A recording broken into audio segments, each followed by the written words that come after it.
इस भगवान का अवतार तो मत्स्य योनि में होता है, सूकर योनि में होता है। तो हम सब सूकरों को नहीं, सूकर नाते भगवान सम्मान नहीं कर रहे हैं। हम सम्मान इसीलिए कर रहे हैं कि वो भगवान है।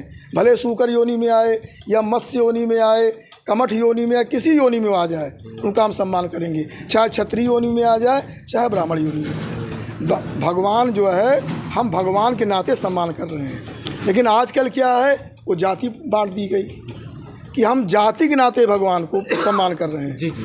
तो ये गलत है कि एक जाति में भगवान हुए इसलिए मैं उनका सम्मान कर रहा हूँ, ये गलत है। वो भगवान है, वो भगवान चाहे ब्राह्मण जाति में उत्पन्न हुए, चाहे वो क्षत्रिय जाति में उत्पन्न हुए, चाहे वो सूकर योनि में उत्पन्न हुए। भाई 12 अवतार लिए, सूकर अवतार लिए और मत्स्य योनि में गए, कमठ योनि में गए, बहुत योनि में गए, लेकिन उनका हम भगवान नाते कहीं वो चले जाए। जब हम शास्त्रों में बताया गया भगवान है इसलिए मैं उनका सम्मान करता हूँ, पूजन करता हूँ। लेकिन ये जातिगत, तो जातिगत हम नहीं कहते। लोग कहते ठाकुर जी का पूजन करते हैं, तो ठाकुर जी का पूजन नहीं कर रहे हैं, भगवान का पूजन कर रहे हैं। अब आजकल में ठाकुर क्या है, एक नाऊ ठाकुर और एक ठाकुर, तो ठाकुर के नाते हम भगवान पूजन नहीं कर रहे हैं। भगवान परशुराम आज ही के दिन प्रकट हुए थे, ऐसा माना जाता है, पूरे धूमधाम से मनाया जा रहा है। इसका उद्देश्य क्या है मनाने का? और आज का एक ज्वलंत प्रश्न है कि जितने महापुरुष हैं हमारे, उनको एक राजनीतिकरण उनका किया जा रहा है। हमारे साथ हैं दुर्वासा आश्रम के आचार्य जी, कर्ता धर्ता आप कह सकते हैं, अधिष्ठाता कह सकते हैं। अयोध्या दर्पण में स्वागत है आपका। एक प्रश्न सबसे बड़ा जरूरी, आज जो है भगवान परशुराम का प्रकटोत्सव है, इसका क्यों मनाया जा रहा है? लोगों के मन में क्या क्या इसका उद्देश्य है? सर्वप्रथम मैं बताना चाहता हूँ कि हम लोग धर्मनिष्ठ हैं, अथवा कहिए शास्त्रनिष्ठ। शास्त्र जैसा विधान करते हैं, शास्त्र क्या, वो ऋषियों मुनियों के द्वारा जो ये तपस्या करके और भगवान के दिव्य चरित्र को उन्होंने समझा, उनको दिखाई पड़ा, उन्होंने लिखा, उसके आधार पर हम लोग चलते हैं। और उसके अनुसार जो चलता है, चाहे राजनेता हो या कोई अन्य हो, अगर उसके अनुसार चल रहा है उसको हम सही कहेंगे, अन्यथा गलत। लेकिन आजकल की धारणा बन गई है, किसी व्यक्ति को भगवान मान लिए, अब उसके निष्ठ हो गए, बस जो कहता वही धर्म, वही धर्म, वही धर्म। कोई ग्रंथ को, हमारे ग्रंथों को कोई मान्यता नहीं। तो इस प्रकार के जो अंधभक्त हो जाते हैं, अंधभक्त ही सारा उपद्रव करते हैं। जो शास्त्र निष्ठ होंगे, हम कहते हैं किसी व्यक्ति के निष्ठ नहीं होना चाहिए, वो व्यक्ति ईश्वर नहीं हो सकता है। जो शास्त्र के अनुसार जितना कार्य कर रहा है वो सही है, जो गलत कर रहा है वो गलत कर रहा है, ये मानना चाहिए। दूसरी बात है, मैं बताना चाहता हूँ, जैसे आपने पूछा पहले भगवान का जन्म के विषय में, तो शास्त्रों में, हमारे धर्मशास्त्रों में परशुराम जी का जन्म माधव मैंने वैशाख को माधव कहते हैं, तो माधव मास के शुक्ल पक्ष की तृतीया को हुआ। तो तृतीया जो है वो जया तिथि, विजया तिथि, तो इसमें विजय प्राप्त होती है। हम बता चुके पहले, जो आध्यात्मिक लोग होते हैं वो काम क्रोध लोभ पर विजय प्राप्त करते हैं, माया के परिवार पर विजय प्राप्त करते हैं, और जो राजा लोग हैं वो आताइयों पर जो है विजय प्राप्त करते हैं। इस प्रकार से ये विजय, इसका नाम, और अक्षय तिथि है, इसमें जो भी हम धर्म कर्म पुण्य करते हैं वो अक्षय हो जाता है, कभी नष्ट नहीं होता है, ऐसी तिथि है। क्योंकि भगवान, और लिखा है कि भगवान स्वयं भगवान विष्णु परशुराम जी के रूप में अवतरित हुए। तो कहीं भगवान ब्राह्मण, जिसे ब्राह्मण जाति अनादि है, इसे लिखा है वेद में कि ब्राह्मणोस मुखमासीत बाहु राजन्याकृता ऊरु तदस्य यद वैसा पतिभ्यागुं शूद्रो जायत। तो भगवान के मुख से ब्राह्मण उत्पन्न हुए, भुजाओं से क्षत्रिय, उदर से वैश्य और चरणों से शूद्र उत्पन्न हुए। तो जाति अनादि, लेकिन भगवान प्रत्येक, जैसे भगवान का अवतार तो मत्स्य योनि में होता है, सूकर योनि में होता है, तो हम सब सूकरों को नहीं, सूकर नाते भगवान सम्मान नहीं कर रहे हैं। हम सम्मान इसीलिए कर रहे हैं कि वो भगवान है। भले सूकर योनि में आए या मत्स्य योनि में आए, कमठ योनि में आए, किसी योनि में आ जाए उनका हम सम्मान करेंगे। चाहे क्षत्रिय योनि में आ जाए, चाहे ब्राह्मण योनि में आ जाए, भगवान जो है हम भगवान के नाते सम्मान कर रहे हैं। लेकिन आजकल क्या है, वो जाति बांट दी गई कि हम जाति के नाते भगवान को सम्मान कर रहे हैं। जी जी। तो ये गलत है कि एक जाति में भगवान हुए इसलिए मैं उनका सम्मान कर रहा हूँ, ये गलत है। वो भगवान है, वो भगवान चाहे ब्राह्मण जाति में उत्पन्न हुए, चाहे क्षत्रिय जाति में उत्पन्न हुए, चाहे वो सूकर योनि में उत्पन्न हुई, भाई बारह अवतार लिए, सूकर अवतार लिए, और मत्स्य योनि में गए, कमठ योनि में गए, बहुत योनि में गए, लेकिन उनका हम भगवान नाते कहीं वो चले जाए। जब हम शास्त्रों में बताया गया भगवान है, इसलिए मैं उनका सम्मान करता हूँ, पूजन करता हूँ। लेकिन ये जातिगत, तो जातिगत हम नहीं कहते। लोग ठाकुर जी का पूजन करते हैं, तो ठाकुर जी का पूजन नहीं कर रहे हैं, भगवान का पूजन कर रहे हैं। अब आजकल में ठाकुर क्या है, एक नाऊ ठाकुर और एक ठाकुर, तो ठाकुर के नाते हम भगवान पूजन नहीं कर रहे हैं, हम पूजन कर रहे हैं भगवान है। और ठाकुर शब्द जो है कहीं भी किसी शास्त्र में वर्णित नहीं, और तो जैसे क्षत्रिय वर्णित है, सिंह वर्णित है, ठाकुर तो एक लोक भाषा में ठाकुर शब्द बन गया।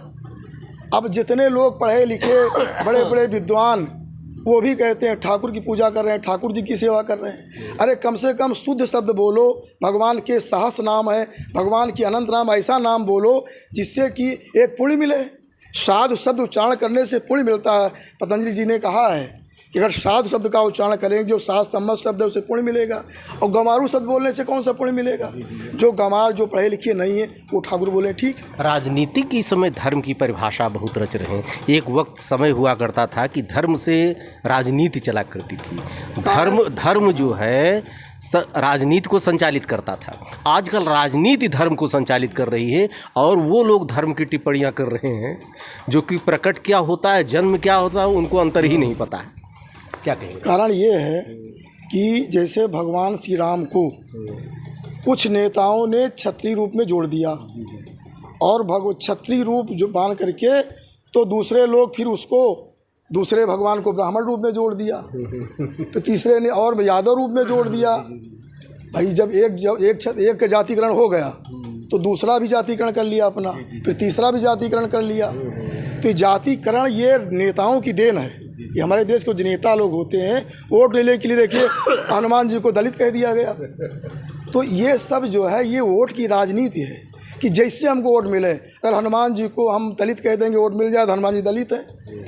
जिसको जो कहने से, अगर राम जी को हम एक क्षत्रिय बना करके, परशुराम जी को ब्राह्मण बना करके, और इस जिससे हमको वोट मिले, ये केवल जितना भी है सब वोट की राजनीति केवल है। वोट अगर हमको मिलता है तो कुछ भी कर सकते हैं। हम गधा को भगवान बना सकते हैं। एक से पतित नीच को हम अपना सिरमौर, कोई भी पार्टी हो उसको सिरमौर बना लेंगे। जो जिसकी हम ही निंदा कर रहे हो, पतित हो, दुष्ट हो, लेकिन अगर वो उससे हमारा वोट बैंक बढ़ रहा है तो वो हमारे लिए भगवान है। ये आजकल की राजनीति है। इसमें केवल क्या है, वोट के अलावा कुछ नहीं बचा, केवल धर्म का दिखावा, धर्म का। आप बताइए कि जो स्थिति इसमें देश की चल रही है, बताइए कि एक तो ये समलैंगिक कानून, इससे कौन लाभ, कौन बड़ा सरकार का धन मिल जाएगा कि किसको क्या हो जाएगा। लेकिन पाशविक प्रवृत्ति आ गई है। और उसके अलावा इतने नहीं, विवाह हो गया, लिविंग रिलेशनशिप भी एक चल रही। हाँ, वो लिविंग रिलेशनशिप चल रही। उसमें क्या है, आप विवाह अगर जो नियम है 20-22 वर्ष का, वही विवाह नहीं कर सकते। बाकी आप साथे रहिए, आप साथे करिए, गर्भ गिरवा दीजिए, कोई दोष आपको नहीं, सरकार कुछ नहीं कहेगी। आप गर्भ लग गया, गर्भ गिरवा दीजिए, कुछ भी कीजिए, साथे रहिए। इतना ज़्यादा ही काम और पशु वृत्ति को बढ़ाया जा रहा है। लेकिन कहीं न कहीं हम गुलाम हैं महाराज जी। गुलाम, लेकिन जो पाश्चात्य संस्कृति है हमारे यहाँ, अंग्रेज तो चले गए, लेकिन कहीं कहीं मानसिक गुलामी आज भी व्याप्त है। बिल्कुल गुलामी है। तो इस तरह लोग ये नहीं समझ पा रहे हैं कि क्या हो रहा क्या नहीं, लेकिन केवल बस धर्म का दिखावा दे करके लोग लूट रहे हैं। अरे सही को सही मानो, गलत को गलत मानो। जब जनता सामने आएगी ये गलत है, हाँ ये सही है, सही। जब गलत को गलत कहोगे, सही को सही करोगे, तब देश का हित होगा, धर्म स्थिर होगा। और जब सब कुछ है, जो करो वही सही, तब ये गलत होगा, ये उचित नहीं है। तो इसलिए ये जरूर ध्यान देना है कि गलत को गलत कहना, सही को सही कहना। अब जैसे हमारे ग्रंथों में, जैसे पहले भी बता चुके हैं कि मदिरा जो है समस्त अनर्थ, मदिरा पान जो है, मदिरा पीना समस्त अनर्थ का कारण माना गया है। आज मदिरा पान ही सबसे बड़ा अर्थ का कारण है, जो कितना उल्टा चला गया। अब इसको हम रामराज कह सकते हैं। इस पशु जो कानून बन रहे हैं, इसको हम रामराज कह सकते हैं। ये रामराज का अपमान है। अगर ऐसे कुकृत हम कर रहे हैं, ऐसे कुकृतों को हम संपादित कर रहे हैं और फिर कह दें राम राज्य है, तो ये गलत होगा। आप कुछ ना कुछ तो उस तरह बढ़िए, इस चीज़ों पर आगे बढ़िए। और जो है जो सही धर्म है, सही जो है शास्त्र निष्ठा, उसके अनुसार। तो हम लोग ये मानते हैं शास्त्र निष्ठ है, किसी व्यक्ति की निष्ठ नहीं। अगर अच्छा काम किया उसकी अच्छाई, जो गलत किया गलत है कहेंगे उसको। किसी को हम भगवान नहीं मान सकते। एक चीज़ मैं भी उल्ट महाराज जी, एक चीज़ उल्टा मैं देख रहा हूँ इस समय। जब लोग अशिक्षित हुआ करते थे तब संस्कारों का पालन करते थे, और जब से शिक्षा आ गई, और ख़ास करके जो हमारी मूल शिक्षा है, जैसे आपका संस्कृति है, जो पारंपरिक जो सब्जेक्ट हुआ करते थे, लेकिन अब जब से आधुनिक सब्जेक्ट आ गए, मैं देख रहा हूँ कि तब से रिश्ते निभ नहीं रहे हैं। जितने भी आप कचहरी में देख लीजिए, तलाक अगर होगा तो किसी अनपढ़ का नहीं होता है, पढ़े लिखे ही उसमें हैं। और जब से दोनों सरकारी नौकरी का सिस्टम शुरू हो गया है, आज के समय में पति पत्नी दोनों, एक व्यवस्था थी मेरे यहाँ, पति कमाता था, पत्नी परिवार को चलाता था। जब पत्नी भी जब से कमाने लग गई, परिवार टूट रहे हैं। क्या कारण आप इसको मानते हैं? कारण ये है कि ये शासन की दुर्नीति है।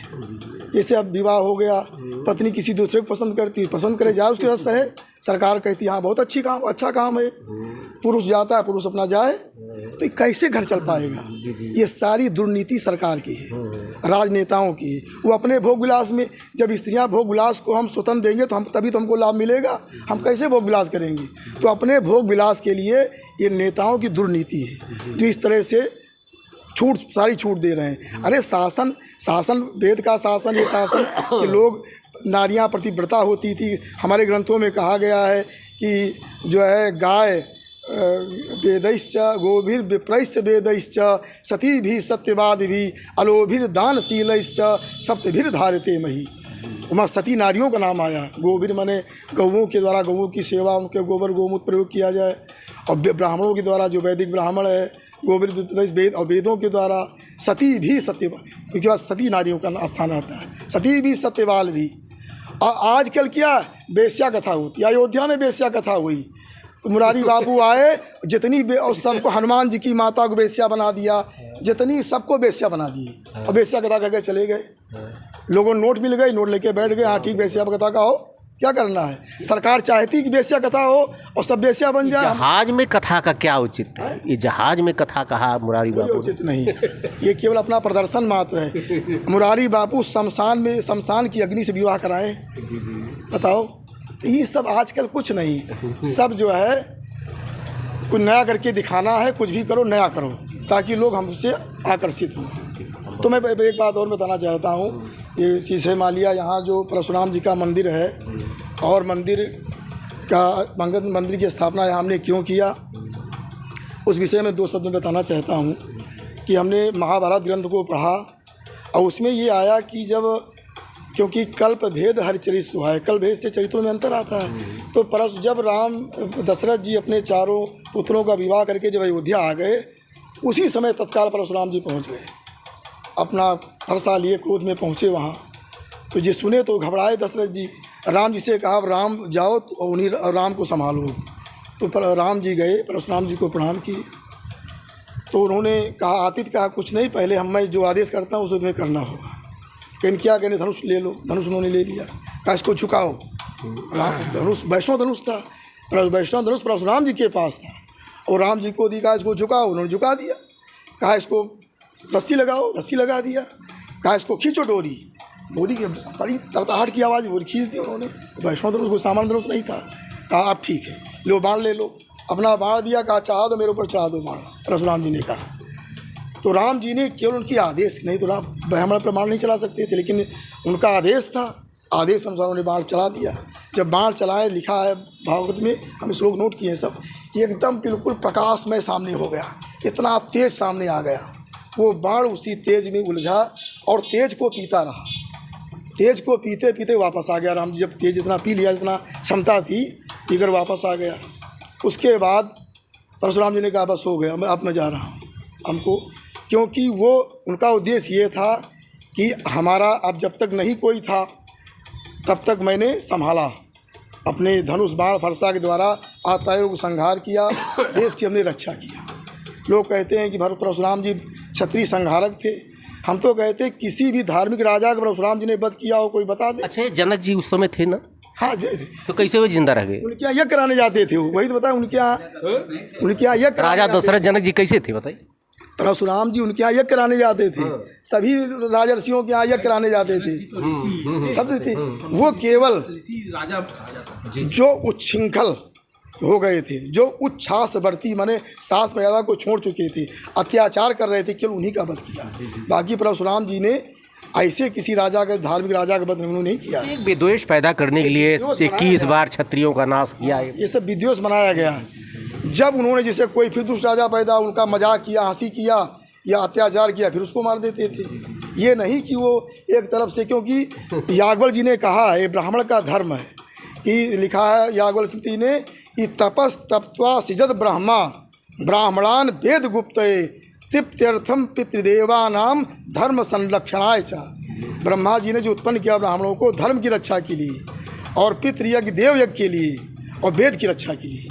तो धर्म की रक्षा जब नहीं हो पा रही थी, उन्होंने, कोई नहीं सुन रहा था, फरसा उठा लिया, धनुष बाण उठाए। और जब धर्म रक्षा करने वाले भगवान श्री राम प्रकट हो गए तो उन्होंने अपना तेज दे दिया। सुनिए, अपना तेज दिया, अपना धनुष बाण दे दिया और कहा लिए अब संभालिए, मैं जा रहा हूँ। ऐसे उदार भगवान थे। अगर वो भोगी विलासी होते तो कितना पूरी पृथ्वी को उसके अधीन थी, लेकिन उन्होंने कोई भी धन संग्रह नहीं किया, सब फिर क्षत्रियों को बांट दिया और सब कुछ अपने पास नहीं रखी। केवल त्याग, तपस्या और लोक का कल्याण, यही उनका उद्देश्य था। सबका उन्होंने हित किया, और हित करके उन्होंने इस प्रकार से जब परशुराम जी वहाँ से चले गए तो हमको लगा जो परशुराम जी अयोध्या आए और इस प्रकार से अपना तेज राम जी को दिया, अपना वैष्णव धनुष दिया, बाण दिया। कोई ऐसा कर सकता है? युद्ध करने आएगा तो अपना धनुष बाण देगा कि हमारा धनुष लो, हमारा बाण ले लो। वाल्मीकि में यही है, वाल्मीकि में रास्ते मिले हैं, धनुष बाण वहाँ भी दिए अपना। तो ये नहीं था, ये उद्देश्य था कि अब रक्षा करने वाला एक महापुरुष उपस्थित हो गए, ये रक्षा करेंगे, हमारा अब काम नहीं। धनुष बाण दिया, कहा मैं जा रहा हूँ, चले गए, तब में चले गए। इसलिए हमने सोचा कि यहाँ पर भगवान श्री परशुराम जी आए थे, और 3 रामों में, राम माने ज्योतिष में अगर राम शब्द आ गया तो राम माने 3, बलराम, परशुराम और दाशरथी राम। तो राम माने 3 होता है। तो हमने कहा ज्येष्ठ राम है, जिनका भगवान राम जी सम्मान करते थे, उन राम की यहाँ प्रतिष्ठा होनी चाहिए, इसलिए हमने प्रतिष्ठा किया।